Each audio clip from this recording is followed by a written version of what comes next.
नमस्कार, जय जोहार। मैं कोमल साहू स्वागत करता हूं आप सभी का ज्ञानदा आईएएस एकेडमी के इस ई लर्निंग प्लेटफॉर्म में, जहां पर हम देखने वाले हैं आज हमारे एक टॉपिक को, एक विषय को, जिसे हम क्या बोल रहे हैं, दंतेवाड़ा जिला। इससे पहले हमने 4 और जिले पढ़े थे। क्या इसमें सबसे पहला हमने जिला पढ़ा था कांकेर जिला।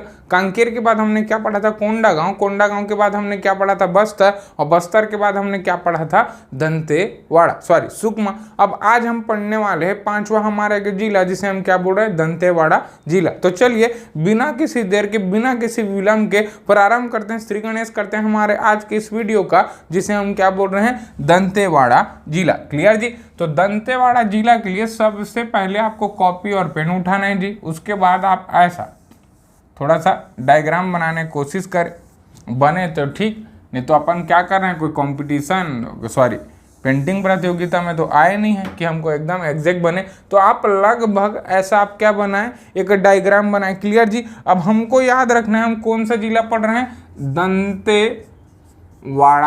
क्लियर जी। तो आपको याद रखना है दंतेवाड़ा। तो दंतेवाड़ा आप देख रहे हो 4 अक्षरों से बना हुआ आपके लिए एक शब्द है, इसी को हम क्या बोल रहे हैं, दंतेवाड़ा। आपको याद रखना इस जिले में आपको कितना, 4 विकास खंड बनेगा। क्लियर जी। अब देखिए, मान लो मैं हूँ रायपुर का।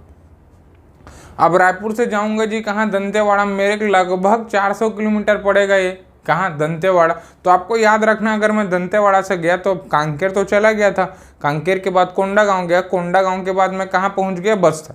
बस्तर क्रॉस करके मेरे को एक जगह मिला था जिसे मैं क्या बोल रहा था, जगदलपुर। जगदलपुर को मैंने आपको पढ़ाया था चौराहों का शहर। और चौराहों का शहर वहीं पे आपको उड़ीसा से आप देख रहे होगे एक नेशनल हाईवे आया होगा, उसी नेशनल हाईवे का हम लोग क्या बोल रहे थे, NH63। वो NH63 आपको पकड़ के पहुंचना कहाँ, जगदलपुर से आपको एक जिला जिसे हम क्या बोल रहे हैं, दंतेवाड़ा। तो आपको याद रखना, आपको सबसे पहले एक नेशनल हाईवे, इसी नेशनल हाईवे का हम बोल रहे हैं क्या, NH63। क्लियर जी। तो आपको याद रखना है सबसे पहले एक नेशनल हाईवे। क्लियर। अब आपको याद रखना है, मैं क्या बोला था, यहाँ विकास खंड 4 हैं, तो आपको 4 विकास खंड याद रखना। मान लो आप गए रायपुर से एकदम नवरात्रि में, एकदम भूख प्यास में आप जाओगे, तो आपको लगेगा ना, आपका दम घुटने वाला रहेगा, भैया भूख प्यास लग रहा है करके। तो आपको याद रखना आपका दम खत्म होने वाला रहेगा। क्लियर। वैसे ही आप जब कोर्ट कचहरी में जाते हो, बार बार जाके आपका पूरा दम खत्म हो जाता है ना, तो उसमें किसका कसम खाते, गीता के ऊपर हाथ रख के कसम खाइए। तो आपको गीता याद रखना है, आपको याद रखना है दम। तो आपको पहला एक विकास खंड याद रखना है, जिसे मैं क्या बोल रहा हूँ, गीदम। क्या बोला मैं आपको, गीदम। क्लियर जी। गीदम से अब इसी को क्रॉस करके हमको पहुंचना है हमारे डेस्टिनेशन पॉइंट में, जहां पे हम नवरात्रि में जा रहे हैं। उस माता का नाम याद रखना, उस माता का नाम क्या है, दंतेश्वरी माता। तो आपको याद रखना जी, दंतेश्वरी माता एकदम सेंटर पे। तो आपको याद रखना सेंटर पे आपको मिलेगी क्या, दंतेश्वरी माता। तो आपको दंतेश्वरी माता से याद रखना है एक अगला एक जगह, एक विकास खंड, जिसे हम क्या बोल रहे हैं, दंतेवाड़ा। इसी दंतेवाड़ा में है माता दंतेश्वरी। तो आपको याद रखना है गीदम, आपको याद रखना है क्या, दंतेवाड़ा। अब यहीं गए, आपको भारी प्यास लग रहा था, भारी। आप गए तुरंत देखे वहां तो नल घर योजना है नहीं कि घरों घर आपको नल मिल जाए करके। हम देखे कि बाजू में क्या था जी, एक कुआं। उसी कुआं में अपन क्या किए, बाल्टी को डाले और देख रहे हैं क्या कि अपन इससे पानी निकाल सकते हैं करके। पानी निकालने की कोशिश की, देखें उसी में क्या था, एनाकोंडा। तो आपको याद रखना है एनाकोंडा। मैं जो चीजें बोल रहा हूँ आप बस सुने। और कुआं से पानी निकाल रहे हैं क्या, कुआं में आपके लिए क्या, एनाकोंडा। आपको एक जगह याद रखना है जिसे हम क्या बोल रहे हैं,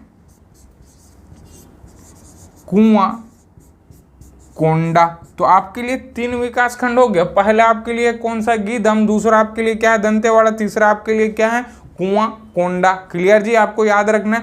अब मान लो आप क्या कर रहे थे, बाल्टी से निकाल रहे थे पानी, सांप आपको काटने वाला था, बाल बचे हो। क्या बोला मैं आपको, बाल बचे। तो आपको याद रखना है अगला विकास खंड, अगला एक तहसील, जिसे मैं क्या बोल रहा हूं, बड़े बचेली। तो आपको याद रखना है बड़े बचेली। लेकिन आप बचे नहीं रहते और आप इसी हाथ से क्या कर रहे थे, पानी निकाल रहे थे। आपका हाथ कट जाता है ना, कटता कि नहीं, लेकिन अब आपका क्या हो गया, कल्याण हो गया है। आप मेरे से पढ़ रहे हो ऐसा कर, तब याद रखना आपका हाथ कटने से बच गया था। आपको एक नया तहसील आपको एक नया विकासखंड याद रखना है जिसे हम क्या बोल रहे हैं, कट्टे कल्याण। क्लियर जी, आपको याद रखना है यहाँ से 4 विकासखंड। सबसे पहले तो आपको याद रखना है कौन सा, गीदम। दूसरा आपके लिए याद रखना है कौन सा, दंतेवाड़ा। तीसरा याद रखना है कुआंकोंडा। और चौथा याद रखना है आपके लिए कौन सा, कट्टे कल्याण। क्लियर जी, याद रखना ये है आपके लिए 4 विकासखंड यहाँ पे। अच्छा, अपन जिस पैटर्न में पढ़ते हैं उसी पैटर्न में चलने की कोशिश करते हैं। सबसे पहले अपन क्या पढ़ते हैं, गठन। क्लियर जी, तो गठन याद रखना है। इसका गठन हुआ था कब आपके लिए, सॉरी, आपको इसका गठन हुआ था आपके लिए 1998। अब कैसे, इससे पहले कांकेर पढ़े थे क्या, तो बस्तर 1998 में पहली बार 2 हिस्सों में विभाजित हुआ था, जिसमें एक हिस्सा बना था क्या आपके लिए उत्तर और दूसरा हिस्सा क्या बना था, दक्षिण। और बस्तर एकदम सेंटर में था, तो उत्तर वाले जिले को बोला गया था क्या, कांकेर जिला। जो दक्षिण में जिला था उसी क्या बोला गया था, दंतेवाड़ा। तो आपको याद रखना है क्या, दंतेवाड़ा। इसका भी गठन आपके लिए कब हुआ था, 1998 में। किसके साथ, कांकेर के साथ। क्लियर जी, तो आपको याद रखना है गठन। गठन के बाद याद रखना है आपको क्या, कि इसमें विकास खंड कितने हैं। चलिए देख लेते हैं विकास खंड। तो हम बोले थे क्या, दंतेवाड़ा। जब आप दंतेवाड़ा देखिए तो इसमें हम क्या बोले आपके लिए, 4 अक्षर से बना है। तब अपन क्या पढ़े थे, 4। तो आपके लिए विकास खंड की संख्या कितनी है, 4। तो आप छोड़ देंगे किसको, बड़े बच्चे लिखे, तो मतलब गीदम, दंतेवाड़ा, कुआंकोंडा, कट्टे कल्याण आप लिखेंगे 4 विकास खंड। क्लियर जी, आपको याद रखना है तहसील। अब मैं आपको बोला हूं, अभी हमारे जो मुख्यमंत्री जी है, कौन, माननीय भूपेश बघेल जी, ये क्या कर रहे हैं, भेंट मुलाकात कर रहे हैं। पूरे छत्तीसगढ़ का ये क्या कर रहे हैं, दौरा कर रहे हैं। और जहां जहां जा रहे हैं लगभग बहुत सारे तहसीलों की घोषणा कर रहे हैं। मैं आपको जो बता रहा हूं 177 जो तहसील है उसके अनुसार बता रहा हूं। क्लियर जी, तो आपको याद रखना है 177 तहसीलों के अनुसार। मैं इसलिए नहीं बता रहा हूं, क्या करूंगा, आपके एग्जाम के पहले एक नया वीडियो बनाऊंगा, तो जितने तहसीलों का निर्माण हो चुका रहेगा मैं उसके अनुसार से केवल तहसील लिखना है मेरे को। आपको आज तक प्रीलिम्स ना आपको छत्तीसगढ़ पीएससी ना छत्तीसगढ़ व्यापम कभी नहीं पूछा है जी कि कौन से जिला में कितना तहसील है, लेकिन आपको पता होने चाहिए। आपको प्रश्न कैसे पूछता है कि किस जिले में सर्वाधिक तहसील है, किस जिले में सबसे कम तहसील, मतलब न्यूनतम तहसील, और आपको पूछता है अधिकतम तहसील। क्लियर, तो आपको उस फॉर्म में प्रश्न को याद रखना है। आपको एकदम मरना नहीं है कि सर मेरे को तहसील याद ही करना, नहीं छोगा और आप पढ़ोगे तो आएगा नहीं। एक होता है जनरल नॉलेज और दूसरा होता है जबरन नॉलेज। तो आप अपना जबरन नॉलेज बढ़ाने की कोशिश ना करें, जनरल नॉलेज सामान्य अध्ययन के साथ चले, आपको पेपर क्लियर करना है तो। क्लियर जी, आपको याद रखना है यहाँ 5 तहसील है, मतलब जो शुरू के ये जो 4 विकास खंड थे वो, और प्लस आपके लिए कौन सा, बड़े बचेली। तो आपके लिए तहसीलों की संख्या अभी वर्तमान 177 तहसीलों में आपके लिए 5वां एक तहसील, 4 तहसील आपके लिए पहले क्या पड़ेगा, गीदम, गीदम के बाद दंतेवाड़ा, उसके बाद कुआंकोंडा, उसके बाद याद रखना है आपको क्या, कट्टे कल्याण। क्लियर जी, अब आपको याद रखना है कि इसके पड़ोसी जिले कितने हैं। तो पड़ोसी जिले पढ़ने के लिए अपन क्या करते थे, अपन क्या कर रहे हैं भी, सीधा बस्तर का डायग्राम बनाओ। क्लियर, और बस्तर का डायग्राम बनाना बहुत एकदम आसान है। अपन ऐसे बनाते थे क्या, अब देखिए इसमें क्या क्या टच कर रहा है। मैं पढ़ रहा हूँ क्या, दंतेवाड़ा। सबसे पहले तो याद रखना कि इधर आपको क्या पढ़ रहा है, बस्तर। इधर नीचे में क्या पढ़ रहा है आपको, सुकमा। इधर आपके लिए क्या पढ़ रहा है, बीजापुर। तो आपको केवल 3 याद रखना है। तो इसके लिए पड़ोसी जिले आपके लिए कितने हो जाएंगे, 3। तो आपको याद रखना है सबसे पहली क्या जी, बस्तर। आपको याद रखना है क्या, सुकमा। आपको याद रखना है क्या, बीजापुर। क्लियर जी, बीजापुर। अब देखो, अब इसका पूछेगा क्या कोई पड़ोसी राज्य है क्या, तो भाई ये तो क्या है, भू आवेष्टित जिला है ना।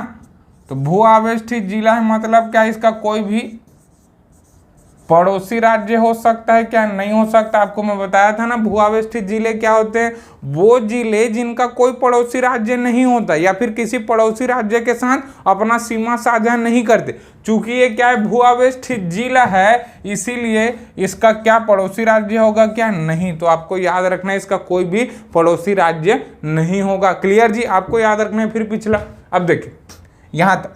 अब अपन क्या करते हैं, सबसे पहले तो मैं क्या करता हूँ जी, आपके लिए इसको कॉपी कर लेता हूँ। इसलिए बोल रहा हूँ ये हमारे लिए जरूरी है, थोड़ी देर बाद इसमें बहुत गोदागादी होने वाला है। क्लियर, तो अपन क्या करते हैं, इसको कॉपी कर लेते हैं। क्लियर, ताकि जब मैं इसको भरूं तो आपके लिए एकदम एग्जैक्ट हो। देखिए अभी अच्छा हो गया हमारे लिए। अपन इसको पहले गोद गाद लेते हैं, अपन जितना पढ़ने लिखने की चीजें अपन इसी में कर लेते हैं। क्लियर, सबसे पहले आपको याद रखना है NH63। सबसे पहले NH63 के 3 के ऊपर यहाँ पे जब आप बस्तर पढ़े होंगे तो अपन एक नदी पढ़े थे, उसी नदी का हम लोग क्या बोल रहे थे जी, इंद्रावती। तो आपको एक नदी याद रखना है सबसे पहले, कौन सा, इंद्रावती। इसी इंद्रावती नदी के ऊपर भारत का सबसे चौड़ा जलप्रपात आपके लिए कहाँ बना था, बस्तर में। वो बस्तर से अब इंटर किया कहाँ पे, दंतेवाड़ा जिला। तो आपको याद रखना है कि नदी घाटी परियोजना, ये परियोजना आपको CGPSC 2020 पूछा था कि बोध घाट परियोजना किस नदी पर है और कहाँ है। आपको याद रखना, नदी है आपके लिए कौन सा, इंद्रावती। आपके लिए जिला कौन सा है जी, दंतेवाड़ा। तो आपको याद रखना है क्या, बोध घाट परियोजना। तो आपको याद रखना है जी, बोध घाट परियोजना आपके लिए कहाँ, इंद्रावती नदी पर पड़ता है और कहाँ पड़ता है आपको, दंतेवाड़ा जिला। आपको याद रखना इसी में एक जलप्रपात क्या होता है, ये नदी आता है और 7 अलग अलग धाराओं में विभक्त हो जाता है और गिरने के बाद फिर मिल जाता है। तो यहाँ पे एक वाटरफॉल का निर्माण होता है। इसी वाटरफॉल को हम लोग क्या बोलते हैं, 7 धारा, और इसको हिंदी में बोलते हैं सप्तधारा। तो चाहे वो 7 धारा बोले चाहे वो सप्तधारा बोले, वो बोल एक ही चीज को रहा है, किसको, इंद्रावती में बनने वाले के जलप्रपात को, एक वाटरफॉल को। नाम क्या है उसका, 7 धारा। ये भी आपको कई बार पूछा हुआ प्रश्न है, तो आपको याद रखना है क्या, 7 धारा। क्लियर जी। अब याद रखना आपके लिए एक नेशनल हाईवे, ये आपके लिए नेशनल हाईवे कौन सा है, 63। आपको याद रखना नेशनल हाईवे 163 और याद रखना ए। अब बोलोगे सर ये याद क्यों रखना है, याद इसलिए रखना है क्योंकि ये राज्य का सबसे छोटा नेशनल हाईवे माना जाता है। लगभग केवल 12 किलोमीटर का एक नेशनल हाईवे। स्टेट हाईवे तो भी कम से कम 20-25 किलोमीटर का हो सकता है। आप देख रहे हो एक नेशनल हाईवे केवल 12 किलोमीटर का है और उसको नेशनल हाईवे मिला है। इसलिए आपको याद रखना है, प्रश्न आपको पूछ सकता है राज्य का सबसे छोटा नेशनल हाईवे कौन सा है, आपको याद रखना 163A। क्लियर, आगे बढ़े क्या, पहुंच गया अपन दंतेवाड़ा। तो आपको याद रखना है दंतेवाड़ा में आपके लिए याद करने योग्य, स्मरण करने योग्य क्या क्या चीजें आपको याद रखना है भाई। सबसे पहले दंतेवाड़ा, तो जो दंतेवाड़ा का क्षेत्र है यहीं पे आपके लिए एक फेमस मंदिर है, पढ़े हैं क्या, तो आपको याद रखना। मैं यहाँ लिख रहा हूँ भाई, क्लियर, इसलिए कॉपी किया था जानबूझ के। तो आपको याद रखना यहीं पे पड़ता है दंतेश्वरी माता मंदिर।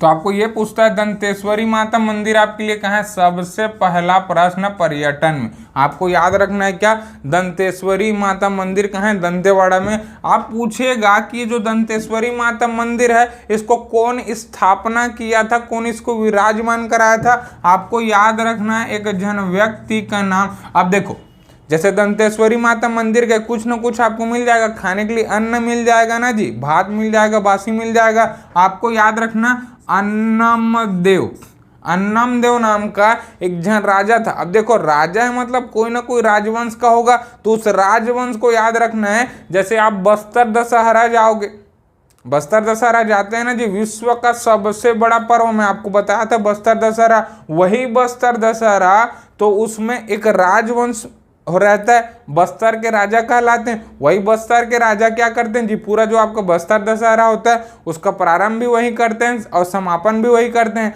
तो वो कोई ना कोई एक राजवंश है क्या, उसी राजवंश को बोला जाता है क्या, काकतीय राजवंश। तो आपको याद रखना काकतीय वंश।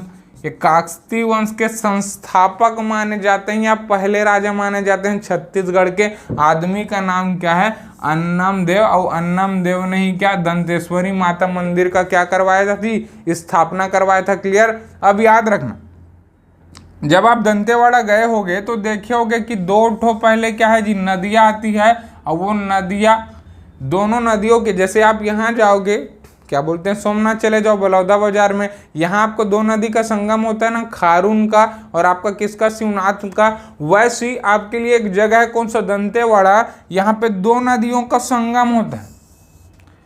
क्लियर जी। तो पहले आपको एक नदी का नाम याद रखना है, क्या, डंकिनी। तो आपको याद रखना है जी, एक नदी का नाम डंकिनी नदी है और दूसरे नदी का नाम है शंखिनी। तो आपको याद रखना, पहले नदी का नाम क्या है, डंकिनी, और दूसरे नदी का नाम क्या है, शंखिनी। डंकिनी और शंखिनी दोनों का संगम स्थल है मेरे लिए कौन सा, दंतेवाड़ा। तो आपको याद रखना है क्या, डंकिनी और आपको शंखिनी दोनों नदी के संगम स्थल है भैया, संगम स्थल कहलाता है कौन आपके लिए, दंतेवाड़ा। क्लियर जी। याद रखना, जब आप किसी न किसी राजवंश के बारे में जानोगे तो वो किसी न किसी अभिलेख में मिलता है। तो याद रखना, पूरे छत्तीसगढ़ के इतिहास में, अब जब से छत्तीसगढ़ का इतिहास पढ़ोगे, लगभग 2-2.5 हजार का इतिहास पढ़ोगे, उसमें केवल और केवल एक ठो आपको क्या मिला है, छत्तीसगढ़ी अभिलेख। तो ये प्रश्न आपको पूछा जाता है और पूछा गया है। अभी फिलहाल जो महिला सुपरवाइजर का पेपर था उसी में पूछा गया था कि जो आपका छत्तीसगढ़ राज्य का एकमात्र, मैं बोल रहा हूं क्या, राज्य का एकमात्र आपके लिए क्या मिला है जी, छत्तीसगढ़ी अभिलेख मिला है। वो आपको कहां से मिला है, दंतेवाड़ा जिला से। क्लियर। तो आपको याद रखना है दंतेवाड़ा जिला। अगर आपको सन याद रखोगे, लगभग 1703 ईस्वी में राज्य का एकमात्र आपको क्या मिला था, छत्तीसगढ़ी भाषा का अभिलेख। आपको जगह याद रखना है क्या, दंतेवाड़ा। आपको याद रखना शंखिनी नदी, ये शंखिनी नदी आपको बार बार पूछा जाता है पेपर में, तो याद रखना शंखिनी। अब ये जो पूरा क्षेत्र है, इसी क्षेत्र को बोला जाता है आपके लिए क्या, बैलाडीला की पहाड़ी। तो आपको बैलाडीला की पहाड़ी आपके लिए पेपर में बहुत इंपॉर्टेंट है, आपको 10 प्रश्न बनता होगा बैलाडीला की पहाड़ी से। तो बैलाडीला की पहाड़ी में बेसिकली मिलता है आपको कच्चा लोहा, जिसे हम क्या बोलते हैं, लौह अयस्क का, या उसी को बोलते हैं हम लोग क्या, आयरन ओर। तो आयरन ओर इसी में है, आयरन ओर का भंडार है भाई। वहीं से ऊपर से एक नदी आता है, तो भाई उसी को क्रॉस करके आएगा क्या, तो जब उससे क्रॉस करके उससे गुजर के आता है ना, तो पूरा पानी क्या हो जाता है, आपके रेड कलर का हो जाता है। इसीलिए इस नदी को बोलते हैं रक्तताब, रेड कलर, ब्लड जैसा दिखता है, इसीलिए इसको क्या बोलते हैं, रक्तताब। तो ये प्रश्न पूछता है कि किस नदी को रक्तताब बोलते हैं, या दूसरा प्रश्न ये पूछेगा कि राज्य का या छत्तीसगढ़ का सबसे प्रदूषित नदी, तो इसी को पूछा जाता है, राज्य का सबसे प्रदूषित नदी है भैया आपकी। क्लियर। तो आपको याद रखना है राज्य का सबसे प्रदूषित नदी है आपके लिए कौन सा, शंखिनी। आपको याद रखना है इसी क्या बोलते हैं हम लोग, रक्तताब। क्लियर। आगे चले क्या, तो आपको याद रखना दोनों का संगम स्थल मेरे लिए कौन सा, दंतेवाड़ा। आगे चलते हैं। क्लियर। आपको एक जगह याद रखना है, यहाँ पे मतलब इंद्रावती नदी के किनारे में एक छोटा सा शहर है, एक छोटा सा जगह है, जिसे हम लोग क्या बोलते हैं, बारसूर। तो आपको याद रखना बारसूर। बारसूर से भी आपके लिए बहुत सारे प्रश्न बनते हैं। क्लियर। आपने अगर शिव महापुराण पढ़ा होगा तो उसमें आपने सुना होगा कि बाणासुर होता था करके, वही बाणासुर से माना जाता है इस जगह को कौन सा, बारसूर। बाणासुर की राजधानी माना जाता है आपके लिए कौन सा, बारसूर। आपको प्रश्न में नहीं आए, प्रश्न आपको जो 4-5 प्रश्न आएगा मैं उसको आपको डील करते जाता हूं। क्लियर जी। आपके लिए एक नया स्लाइड लेता हूं, मैं बोल रहा हूं बारसूर। सबसे पहले याद रखना है कि राजा लोग रहते थे, उसी का हम लोग क्या बोल रहे हैं, छिंदक नागवंश। तो छिंदक नागवंशी राजाओं की क्या थी जी, राजधानी थी। तो पहला प्रश्न आपको ये पूछेगा, छिंदक नागवंशी राजाओं की क्या थी, राजधानी। और ये बारसूर है, यहाँ पे बहुत सारे मंदिर मिले हैं, और सब मंदिर आपके लिए पर्यटन में पूछा जाता है। क्लियर। तो सबसे पहले याद रखना, जैसे बारसूर, सूर मतलब क्या होता है, असुर मतलब तो सबको पता है राक्षस होता है, सूर मतलब होता है क्या, भगवान, एक देवता और दूसरा राक्षस। तो बारसूर बहुत सारे भगवान मिलेंगे। तो याद रखना सबसे पहले क्या, मामा भांचा मंदिर। तो हम लोग छत्तीसगढ़ी में नहीं बोलते हैं, हाँ भांचा कैसे, तो आपको याद रखना मामा भांचा मंदिर मिलेगा आपको कहाँ पे, यहीं पे। तो आपको याद रखना है जी मामा भांचा मंदिर। तो आपको याद रखना है मामा भांचा मंदिर। क्लियर। सबसे पहला। दूसरा, अब मामा भांजा, मामा कभी छत्तीसगढ़ में अपने भांजा को मारता नहीं, भांजा सबसे ज्यादा खुश रहता है अपने मामा के साथ। तो भांजा क्या है, पूरा बत्तीसा दांत दिखा दिखा के क्या करता है, हंसता है। तो आपको याद रखना अगला एक मंदिर जिसे हम क्या बोल रहे हैं, बत्तीसा मंदिर। तो आपको याद रखना है जी बत्तीसा मंदिर। आपको याद रखना है क्या,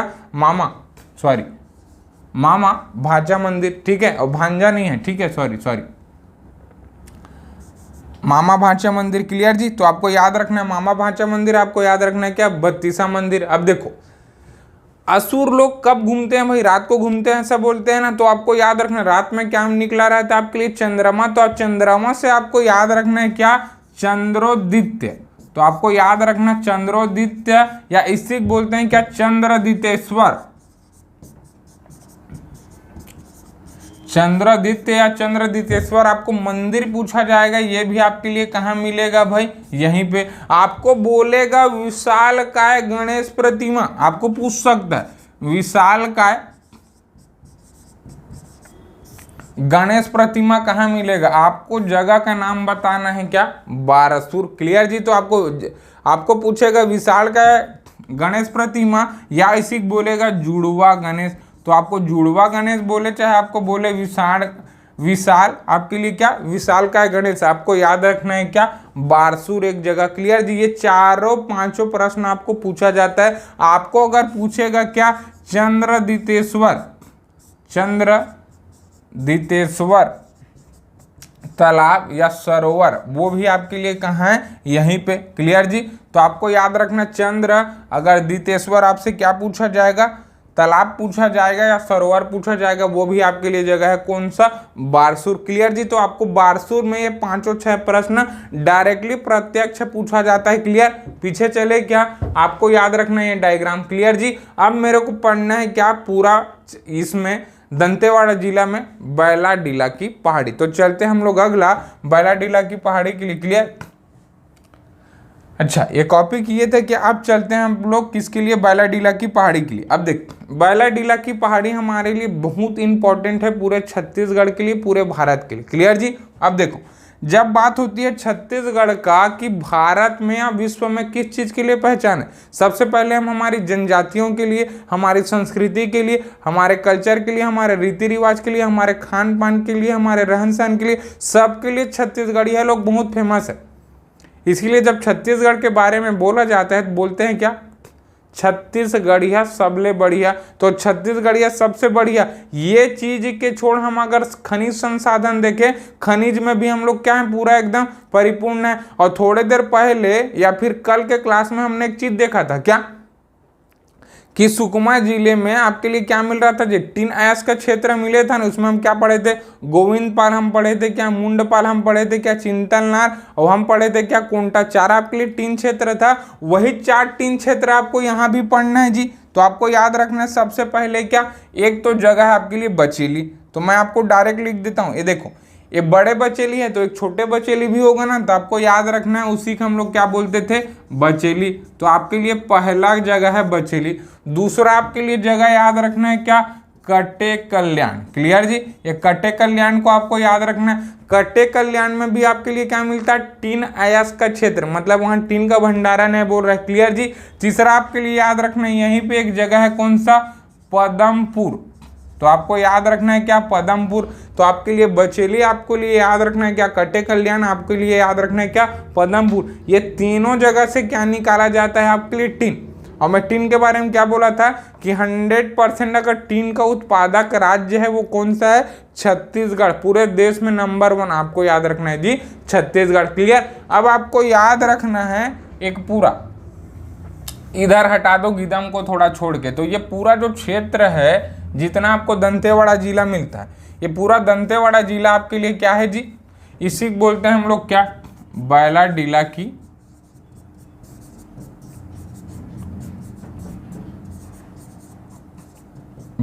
की पहाड़ी। क्लियर। बैलाडीला की पहाड़ी में आपके लिए इंपॉर्टेंट चीज, प्रश्न नंबर 1 सबसे पहले याद रखना है, एक डेट आपको 1968 में एक गांव का नाम याद रखना। उस गांव का नाम था क्या, किरंदुल। तो आपको याद रखना किरंदुल नाम का एक गांव था। यहीं पे लोग पहली बार देखे कि एक पत्थर था लाल कलर का पत्थर, वो पत्थर बहुत हैवी है, बहुत वजन है, तो उसी पत्थर को कहा गया क्या, बाद में लोग खोजे, क्या है आपके पुरातत्वविद लोग आए, आपके वैज्ञानिक लोग आए, तब इसको बोले क्या, ये क्या है जी आपके लिए, ये है लोहा पत्थरा, लोहा अयस्क है आपके लिए, आयरन ओर है। तब आपको याद रखना, इसी पूछा जाता है कि वो कौन सा गांव था जहां छत्तीसगढ़ में आपके लिए पहली बार खनिज का क्या किया गया था जी, पहचान किया गया था। तो लौह अयस्क के रूप में अगर पूछेगा दक्षिण छत्तीसगढ़ में, या आपको पूछेगा दंतेवाड़ा में कौन सा जगह खोदा गया था, तो आपको याद रखना किरंदुल गांव राज्य में लौह अयस्क के लिए खोदा गया पहला स्थल आपके लिए कौन सा, किरंदुल। तो किरंदुल याद रखना है जी, क्लियर। अब देखो 1968 में जब आया, अब ये लोग खोदे, लोहा खोद रहे हैं ना कोई एक कंपनी होगा जो इसको खोदता होगा, तो याद रखना है आपको क्या, NMDC, national mineral development corporation. तो आपको NMDC याद रखना है, इसका भी स्थापना हुआ था 1968। NMDC का नाम क्या है आपके लिए, बैलाडीला। तो आपको याद रखना बैलाडीला NMDC, जिसकी स्थापना कब हुई थी, 1968 में। क्लियर जी। ये क्या खनने का काम करता है, किसका खनन करने का काम करता है, आपको याद रखना लौह अयस्क और आपके लिए टिन, दो चीजों का क्या करेगा जी, खनन करेगा, निष्कर्षण करेगा। आपको याद रखना है क्या, NMDC बैलाडीला। क्लियर जी। अब आपको पूछेगा कि इसमें कौन सा प्रकार का पहाड़ी मिलता है, तो आपको इस पहाड़ी का नाम याद रखना, इस पहाड़ी का नाम याद रखना है आपको क्या, धारवाड़। धारवाड़ प्रकार के चट्टान मिलते हैं। तो ये चट्टान को आपको पूछता है कि दक्षिण छत्तीसगढ़, या आपको बस्तर संभाग देगा, या आपको देगा कौन सा, दंतेवाड़ा जिला, इसमें कौन से प्रकार के शैल समूह का विस्तार है, आपको याद रखना धारवाड़ प्रकार के चट्टानों का विस्तार है। धारवाड़, धार क्या रहता है, लोहा धार रहता है क्या, तो आपको यहीं से याद रखना धार। तो आपको धार, लोहा भी रहता है और टीना भी याद रखना है। तो आपको याद रखना है लोहा टीना, लोहा टीना। तो आपको याद रखना है क्या, लौह अयस्क और आपको याद रखना टीन, दो आपके खनिजों का खनन किया जाता है। आपको कहाँ, बैलाडीला की पहाड़ी से। मेनली जो मुख्य है मैं उसकी बात कर रहा हूं। अब आपको पूछेगा कि अगर वो क्या है, लौह अयस्क है, तो लौह अयस्क का भी प्रकार होता है, तो हमारे पास कौन से प्रकार के लौह अयस्क है, ये प्रश्न आपको पूछता है। तो आपको याद रखना है क्या, हेमेटाइट। तो हेमेटाइट प्रकार का जो आपका कच्चा लोहा है वो हमको कहाँ से मिलता है, इस बैलाडीला की पहाड़ी से। क्लियर जी। तो आपको याद रखना है, आपको याद रखना है कि पूरे इस, मान लो ये पूरा पहाड़ी है, तो इस पहाड़ी में कोई ना कोई एक जो पीक होगा, कोई चोटी होगा, सबसे ऊंचा होगा। उस सबसे ऊंची चोटी का आपको नाम पूछता है, तो आपको सबसे ऊंची चोटी का नाम याद रखना है कौन सा, नंदीराज। जैसे भगवान शंकर है ना, जिस शंकर भगवान के सामने हमको रहते हैं, नंदी रहते हैं, उसी नंदी जी का आपको हाइट याद रखना है क्या। मान लो आप एक मंदिर में गए, शिव मंदिर में, और आपको 12 बजे तक जाना था, 12 बजे के बाद दोपहर माना जाता है, दोपहर को क्लोज हो जाता है, आप 10 मिनट लेट पहुंचे, मतलब कितने बजे पहुंचे, 12:10। तो आपको याद रखना है क्या, 1210 मीटर ऊंचा है कौन से आपके लिए, नंदीराज की चोटी। याद रखना ये दक्षिण छत्तीसगढ़ के लिए, आपको याद रखना बस्तर संभाग के लिए, आपको याद रखना है कि इसके लिए बैलाडीला पहाड़ी तीनों का सबसे ऊंचा चोटी है। क्लियर, नंदीराज। आपको अगर पूछ देगा राज्य का दूसरा सबसे ऊंचा चोटी है। क्लियर, फिर से बोल रहा हूं, ध्यान से समझिए। ये कहाँ पे, दंतेवाड़ा जिला में आपके लिए कौन सा है, पहाड़ी है जिसे हम क्या बोल रहे हैं, बैलाडीला की पहाड़ी। बैलाडीला की पहाड़ी की सर्वाधिक ऊंची चोटी है जिसे हम क्या बोल रहे हैं, नंदीराज। दूसरा आपको पूछ सकता है इसी को, बस्तर पूरे संभाग में, मतलब बस्तर संभाग में 7 जिले पड़े थे, उस 7 जिले में सबसे ऊंची चोटी कौन है, आपको याद रखना है नंदीराज। आपको ये पूछ सकता है दंडकारण्य का पठार। दंडकारण्य का पठार भी पूरा बस्तरी संभाग को बोला जाता है, बस्तर संभाग, या इसी को बोलते हैं दक्षिण छत्तीसगढ़। तो दक्षिण छत्तीसगढ़ का भी सबसे ऊंची चोटी है कौन सा, नंदीराज। क्लियर जी। अभी आप थोड़े दिन पहले पेपर में पढ़े होंगे, तो एक कंट्रोवर्सी चल रहा है किसके बीच, PSC के बीच और आपको राज्य सरकार के बीच। वो बोल रहे हैं नंदीराज राज्य का सबसे ऊंचा चोटी है करके, और पीएससी हमारा मानता है, हमारा छत्तीसगढ़ व्यापम मानता है क्या, गौरलाटा को, वो आपके लिए कहाँ पड़ता है, जसपुर सामरी पाट प्रदेश में, और उसकी ऊंचाई माना जाता है क्या, 1225। भाई अगर वो 1225 और ये 1210 है तो राज्य का, प्रदेश का या छत्तीसगढ़ का दूसरा सबसे ऊंची चोटी आपके लिए कौन सा है, नंदीराज। आपको याद रखना नंदीराज। आपको अगर इतना चीज पढ़ रहे हो तो एक चीज और बता देता हूं, क्या आप अगर पढ़े होगे कि भगवान गणेश जी को एकदंती बोलते हैं, तो एकदंती होने का कारण क्या था, माना जाता है ना जब परशुराम जी अपना क्या परसा फेंक के मारे थे तो उनका एक तो डांट टूट के नीचे गिर गया था, वो जगह भी माना जाता है किसको, आपको यहीं बैलाडीला की पहाड़ी को। बैलाडीला की जब आप पहाड़ी जाओगे तो आपको यहीं पे एक चीज मिलेगा जिसे क्या बोलते हैं हम लोग, ढोलकल गणेश। तो आपको याद रखना है डोलकल गणेश। डोलकल गणेश भी आपको पेपर में पूछा जाता है किसके लिए, पर्यटन के रूप में, कि डोलकल गणेश राज्य में किस जिले से संबंधित है। आपको याद रखना है कि जिला जिसे हम क्या बोल रहे हैं, दंतेवाड़ा जिला। क्लियर जी। एक बार लास्ट देख लेते हैं आज आप क्या क्या पढ़े हैं। सबसे पहले तो हम लोग पढ़े थे किसको, एक जिला जिसे हम क्या बोल रहे हैं, दंतेवाड़ा। सबसे पहले हम इसमें पढ़े थे इसका गठन। गठन में हम क्या पढ़े थे, इसका गठन हुआ था 1998 में। क्लियर जी। विकास खंड, दंतेवाड़ा 4 अक्षर का है तो 4 आपके लिए विकास खंड था, गीदम, दंतेवाड़ा। आप पढ़े थे क्या, कुआंकोंडा। आप पढ़े थे क्या, कटे कल्याण। इधर पढ़ रहे थे क्या, बड़े बचेली। तो बड़े बचेली बोला था कि ये विकास खंड नहीं है, मतलब यहाँ तहसीलों की संख्या 5 है लेकिन विकास खंड की संख्या केवल कितनी है आपके लिए, 4। यहाँ तक पढ़े थे क्या। आगे बढ़े तो सबसे पहले अपन क्या देखे, NH63 163 ए देखे थे तो ये राज्य का सबसे छोटा नेशनल हाईवे था। उसी में हम लोग NH63 देखे थे। ये आपके लिए कहाँ, इधर आपके लिए जगदलपुर। जगदलपुर के बाद हम पहुंचे थे क्या, तोकापाल। तोकापाल के बाद पढ़े थे बस्तनार। बस्तनार के बाद हम इंटर कर दिए कहाँ, गीदम। आपको याद रखना है नेशनल हाईवे NH63। आपको याद रखना है एक नदी का नाम जिसे हम क्या बोलते थे, बस्तर की जीवन रेखा। नाम याद रखना है इंद्रावती। इंद्रावती बस्तर से प्रवेश करी कहाँ आपके लिए, दंतेवाड़ा में। यहाँ पे एक परियोजना बन रहा है, उसी परियोजना क्या बोलते हैं, बोध घाट परियोजना। ये पूछ चुका है, 7 धारा कई बार पूछ चुका है तो आपको पूछता है। उसको बाद पूछेगा कि बारसूर जो शहर है वो कौन से नदी के किनारे है, तो आपको याद रखना इंद्रावती। ये प्रश्न भी आपको पूछा गया है। आपको याद रखना दंतेवाड़ा। दंतेवाड़ा से आपको बहुत सारा प्रश्न पूछता है। सबसे पहले ये पूछेगा कि दंतेश्वरी माता मंदिर का स्थापना कहाँ है, आपको याद रखना ये। डंकिनी और शंखिनी नदी का संगम स्थल कौन है, आपको याद रखना दंतेवाड़ा। आपको ये पूछेगा कि ये कौन से आपके क्या बोलते हैं राजवंश की राजधानी रही है, तो आपको याद रखना है कौन, काकती। क्लियर जी। आपको याद रखना राज्य का एकमात्र आपके लिए क्या मिला है जी, क्या बोलते हैं छत्तीसगढ़ी भाषा में अभिलेख। आपको याद रखना है दंतेवाड़ा। तो दंतेवाड़ा आपके लिए बहुत इंपॉर्टेंट है। क्लियर जी। आप इतना चीज पढ़े थे। अपन पढ़े थे क्या, शंखिनी नदी। तो शंखिनी नदी में हम यह पढ़े थे ना कि इसको रक्ताब बोलते हैं, लाल कलर टाइप का इसका पूरा पानी दिखता है। आपको याद रखना छत्तीसगढ़ का सबसे प्रदूषित नदी। इतना पढ़ चुके थे क्या। अपन पढ़े थे फिर बारसूर। बारसूर में अपन 4-5 चीजें पढ़े थे क्या। बारसूर सबसे पहले अपन ये पढ़े थे कि इसमें क्या है, 32वां मंदिर है। दूसरा मामा भांचा मंदिर है। तीसरा चंद्रदितेश्वर मंदिर है। चौथा चंद्रदितेश्वर आपके लिए तालाब है। ये सब पढ़े थे ना। उसके बाद अपन चले थे किसके लिए, आगे इधर देखें, हाँ विशाल गणेश प्रतिमा पढ़े थे या फिर जुड़वा गणेश प्रतिमा बोले थे। उसके बाद हम लोग चले थे किसके लिए, एक पूरा जिसे हम क्या बोल रहे हैं, क्षेत्र जिसे बोले थे हम क्या, बैलाडीला की पहाड़ी। उसमें याद रखना किरंदुल का प्रश्न पूछा हुआ है। 1968 राज्य में लौह अयस्क की दृष्टि से खोदा गया पहला आपके लिए क्षेत्र था।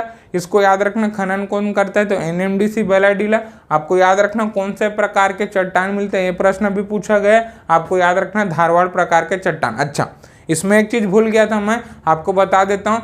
पूरे एशिया का, सिर्फ छत्तीसगढ़ और भारत का नहीं बोल रहा हूँ, पूरे एशिया में अगर सबसे पुराना आपको लौह अयस्क का खदान पूछेगा या धारवाड़ क्रम के चट्टान बोलेगा तो आपको याद रखना है कौन सा, यही जिसे हम क्या बोल रहे हैं, धारवाड़ क्रम के चट्टान या फिर बैलाडीला की पहाड़ी। पूछेगा क्या क्या मिलता है, आपको याद रखना है लौह अयस्क भी मिलता है, टिन भी मिलता है। दोनों प्रश्न पूछ चुका है। आपको पूछता है लौह अयस्क का प्रकार कौन सा है, आपको याद रखना है क्या, हेमेटाइट प्रकार। आपको पूछता है पर्यटन में कि ढोलकल गणेश कहाँ मिलता है, आपको याद रखना है कहाँ, इसी बैलाडीला की पहाड़ी में। आपको पूछता है नंदीराज की जो चोटी है किस पहाड़ी से संबंधित है और किस जिले से संबंधित है। पहाड़ी आपके लिए बैलाडीला की पहाड़ी, जिला याद रखना आपके लिए कौन सा, दंतेवाड़ा जिला। क्लियर जी। यहाँ तक आप देख चुके हैं। आपको ये भी पूछ सकता है राज्य की दूसरी सबसे ऊंची चोटी कौन सा है, आपको याद रखना है क्या, नंदीराज। हाँ, अपन पढ़े थे इसी में लौह अयस्क का क्षेत्र, अपन पढ़े थे इसी में टिन क्षेत्र। तो टिन क्षेत्र में अपन 3 चीज देखे थे ना जी।